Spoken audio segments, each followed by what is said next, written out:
Hello everyone, this is me Kapil सिक्का। स्वागत है आपका study I Q education platform में। क्रैक यूपीएससी सीएससी प्रीलिम्स में आज हम करने जा रहे हैं अगले सेट ऑफ क्वेश्चंस को। जैसे कि आपने देखा, हमने एंशिएंट किया, मिडेवल पे अब हम बढ़ चुके हैं। इसके बाद हम मॉडर्न इंडिया की तरफ बढ़ेंगे। जैसे मैंने प्रॉमिस किया था, 1000 क्वेश्चंस होंगे। रेलेवेंट करंट अफेयर्स आएगा, एग्जाम ओरिएंटेड क्वेश्चंस रहेंगे, एनवायरमेंट, साइंस, टेक्नोलॉजी, हिंदू, जितना भी करंट अफेयर्स का मटेरियल है वो सब इन क्वेश्चंस के थ्रू डिस्कस किया जाएगा। आपको क्या करना है, क्वेश्चंस का रिवीजन करना है, पीडीएफ्स को डाउनलोड करना है मेरे टेलीग्राम चैनल से। यहाँ से आपको पीडीएफ मिल जाएंगे। मुझे आप ट्विटर पे भी फॉलो कर सकते हैं।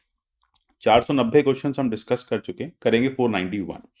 Consider the following statement about Sikh gurus. ठीक है।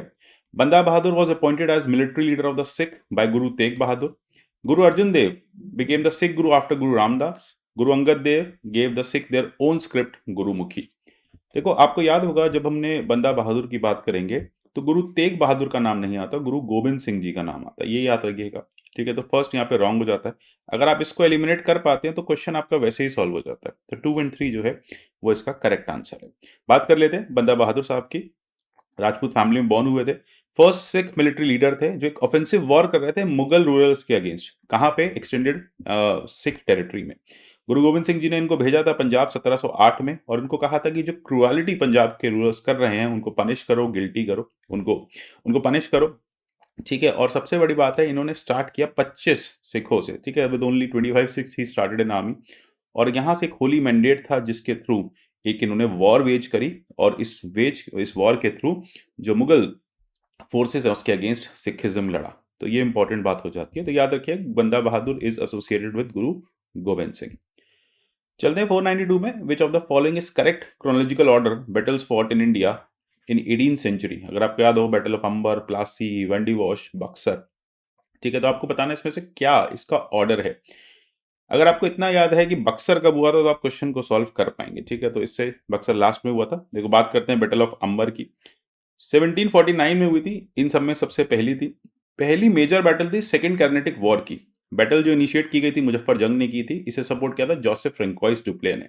इसमें चंदा साहिब भी थे। अच्छा, यहाँ पे था क्या? ओवरथ्रो करना था अनवरुद्दीन मोहम्मद खान को, जो नवाब थे कर्नाटक के उस टाइम पे सब। और किसको सब वो क्यों हटाना था? क्योंकि वो सपोर्ट कर रहे थे नासिर नासिर जंग को, जो क्लेम दे रहा था निजाम होने का हैदराबाद। तो याद रखना, बैटल ऑफ अंबर। दूसरी है बैटल ऑफ प्लासी। 1757 का डिसाइसिव युद्ध है जहां पे ब्रिटिश ईस्ट इंडिया कंपनी ने नवाब ऑफ बंगाल और फ्रेंच अलाइज को हरा दिया। ठीक है, तो ये काफी इंपॉर्टेंट है बैटल ऑफ प्लासी, तो हम कई जगह पढ़ते हैं। Then battle of Wandiwash की बात करें, वनवासी, इसको वनवासी भी कहते हैं, तमिलनाडु में एरिया है। फ्रेंच और ब्रिटिश के बीच में 1760 में हुआ था, ये भी इंपॉर्टेंट है। बैटल ऑफ बक्सर की बात करें तो ये वन ऑफ द लास्ट है इन सब में। ब्रिटिश ईस्ट इंडिया कंपनी में हेक्टर मुनरो थे, और कंबाइंड आर्मीज थी मीर कासिम की और नवाब ऑफ बंगाल की। नवाब ऑफ अवध शाहदुल्ला जो थे, और मुगल एम्परर शाह आलम, इन सब ने मिलकर इस युद्ध को किया था। तो बैटल ऑफ बक्सर भी इंपॉर्टेंट है। प्लासी भी आप काफी सुनते आ रहे हो। तो अंबर और वंडीवॉश के बारे में आप जरूर चीजें याद रखिएगा। चलते हैं 493 की तरफ। रॉबर्ट क्लाइव जो थे वो फर्स्ट गवर्नर जनरल थे बंगाल के। ऐसा था क्या? विलियम बेंटिक जो थे वो फर्स्ट गवर्नर जनरल थे इंडिया के। देखो, रॉबर्ट क्लाइव नहीं थे, ये गलत है। तो इससे हमारा आंसर जो है, ये दो चीजें एलिमिनेट हो जाती हैं। अब विलियम बेंटिक थे, ये तो हमें पता है। ठीक है, तो 493 B. First governor general Bengal की बात करें, वॉरेन हेस्टिंग्स थे। इनफैक्ट ये काफी ज्यादा रिस्पॉन्सिबल थे ब्रिटिश कंट्रोल को कंसोलिडेट करने में। इन्होंने पूरे भारत को कंसोलिडेट किया, और पहली इंडियन मेजर प्रोविंस को इन्होंने इनफैक्ट जिसको कॉन्कर किया था, उसका कंसोलिडेशन में बहुत बड़ा रोल था वॉरेन हेस्टिंग्स का। ठीक है, तो हेस्टिंग्स की हिस्ट्री भी हम बार बार पढ़ते रहेंगे, तो याद रखिएगा, क्लाइव नहीं, हेस्टिंग्स है। चलते हैं, चंपारण सत्याग्रह का मेन ग्रीवांस क्या था? आपको याद होगा, 3 काठिया सिस्टम। देखो, अब जो आपके इलीगल टैक्सेस थे वो एक इशू था, ऑपरेशन तो था, ये सारी चीजें थी, लेकिन सबसे बड़ा रीजन था 3 काठिया सिस्टम। 3 काठिया सिस्टम के अगेंस्ट यहाँ पे चंपारण सत्याग्रह जो है 1917 में किया गया था। अभी थोड़े दिन पहले भी चंपारण न्यूज में था, देख लीजिएगा क्यों है। Who among the following Indian freedom fighters made an attempt to estimate per capita income of India? बहुत इंपॉर्टेंट है। भारत की सबसे पहली बार पर कैपिटा इनकम जो है वो निकाली गई थी ब्रिटिशर्स के टाइम में, और उसको लिखा गया था ड्रेन ऑफ वेल्थ में। अब आप बता सकते हैं इसका आंसर क्या है। ना गोखले है ना मेहता है। इसका आंसर है दादा भाई नारोजी। देखते हैं, दादा भाई नारोजी ने उस समय एक जेल मेन्यू के अकॉर्डिंग आपकी पर कैपिटा इनकम को कैलकुलेट करने की कोशिश की थी। ठीक है, तो दादा भाई नारोजी ने 1867-68 में निकाला कि भारत की पर कैपिटा इनकम 20 रुपए है।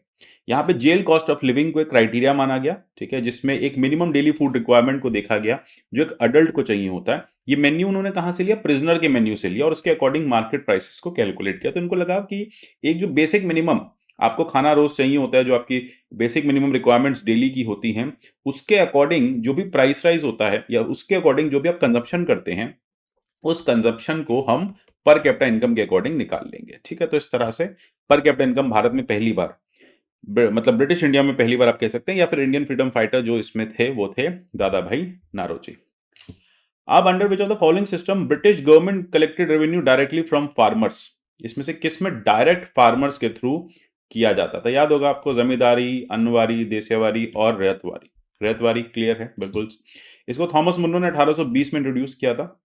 ओनरशिप राइट्स जो थे वो बेसिकली ब्रिटिश गवर्नमेंट के पास चले गए थे। ठीक है, तो ओनरशिप राइट जो है handed over to peasants and the British government collected taxes directly from the peasants. मतलब बीच में से इंटरमीडिएट्स को हटा के, जमींदारों को हटा के, इंटरमीडिएट्स को हटा के डायरेक्ट जो है रेवेन्यू कलेक्शन स्टार्ट किया गया। अब बात करते हैं भारत में पब्लिक वर्क्स डिपार्टमेंट 1848 में किसने स्टार्ट किया था सबसे पहले? सबसे पहले कौन थे? लॉर्ड डलहौजी जो थे वो पहले थे। ठीक है, तो अब आप देखेंगे, इनफैक्ट आपको ये वेबसाइट्स पे मिल जाएगा, ये वेस्ट बंगाल गवर्नमेंट की वेबसाइट है। इसमें यही कहा गया कि ब्रिटिश इंडिया ने पीडब्ल्यूडी को स्टैब्लिश किया। पीडब्ल्यूडी का काम क्या था? कंस्ट्रक्शन करना, मेंटेनेंस करना बिल्डिंग्स का, इरिगेशन प्रोजेक्ट्स, कैनाल, रिजर्वॉयर्स, इन सबको बनाना, साथ ही साथ यहाँ पे कंप्लीट जो है अर्बनाइजेशन को देखना। तो इसमें जो पहले सबसे पहले स्टार्ट करने वाले थे वो थे लॉर्ड डलहौजी। लॉर्ड डलहौजी के नाम काफी ज्यादा एक्वलेट्स हैं, काफी ज्यादा डेवलपमेंट वर्क इन्होंने उस टाइम पे इंस्टीट्यूशंस के थ्रू किया है। अब आता है which of the following years first railway line between Bombay and Thane laid? 1853 इसका करेक्ट आंसर है। ठीक है, बहुत सिंपल है। चलते हैं 499 पे। Match list 1 with list 2। Land allotted to big feud landlords, बहुत सिंपल है। Land allotted to revenue farmers on rent collectors. Then उसके बाद land allotted to each peasant with right to sublet, mortgage, transfer, gift, sale and revenue settlement at village level. आपको बताना कौन सा इसमें से करेक्ट है। देखो, फर्स्ट हमें पता है करेक्ट है, ए का 1 है। ए का 1 होने से हम यहाँ पे इन दो को हटा सकते हैं। अब बात आती है, डिसाइसिव हो गया बी में, land allotted to revenue farmers on rent collectors. ठीक है, तो ये आपका होगा जमींदारी सिस्टम। ठीक है, तो बी का मतलब 1, फिर यहाँ पे आपका क्लियर हो गया बी, तो ये भी ठीक है। तो अपने आप ही आंसर आपका आ गया। ठीक है, तो ध्यान रखिएगा। तो 1 का, ए का 1 है, land allotted to jagirdari, allotted to big feudal landlords, jagirdari है। Land allotted to revenue farmers on rent collectors, ये आपका आएगा zamindari system. Land allotted to each peasant with right to sublet, mortgage, transfer, gift और सेल, पीजेंट को ही rights दे दिए गए, अभी तो हमने पढ़ा रैयतवारी सिस्टम। देन उसके बाद revenue settlement village level, mahalwari system, mahals के थ्रू, मतलब जो डिविजन्स बनाई थी, रेवेन्यू सेटलमेंट डिविजन्स बनाई थी वहीं पे। तो B is the correct answer. अब चलते हैं under the permanent settlement 1793, zamindars were required to issue pattas to farmers which are not issued by many of the zamindar. क्यों जमींदार्स यहाँ पे बेसिकली नहीं इशू कर रहे थे इसको? देखो, सबसे बड़ी बात थी, कोई ऐसा ऑफिशियल चेक नहीं था। ठीक है, जमींदार्स के ऊपर कोई फाउंडेशन नहीं था, उनका मन किया कर दिया। देखो, यहाँ पे कोई ट्रस्ट की तो बात ही नहीं थी, ट्रस्ट तो बिल्कुल नहीं था। फिर रिस्पॉन्सिबिलिटी ब्रिटिश गवर्नमेंट की नहीं थी, जमींदार्स की ही थी। और फार्मर्स जो है वो इंटरेस्टेड ना हो पट्टा में, ऐसा हो नहीं सकता। तो यहाँ पे कोई ऑफिशियल चेक नहीं था जमींदार्स के ऊपर कि उन्होंने इशू किया नहीं किया। ठीक है, तो इसी को लेके काफी ज्यादा ह्यू एंड क्राई हुआ, पीजेंट्स में काफी ज्यादा डिससेटिस्फेक्शन आया।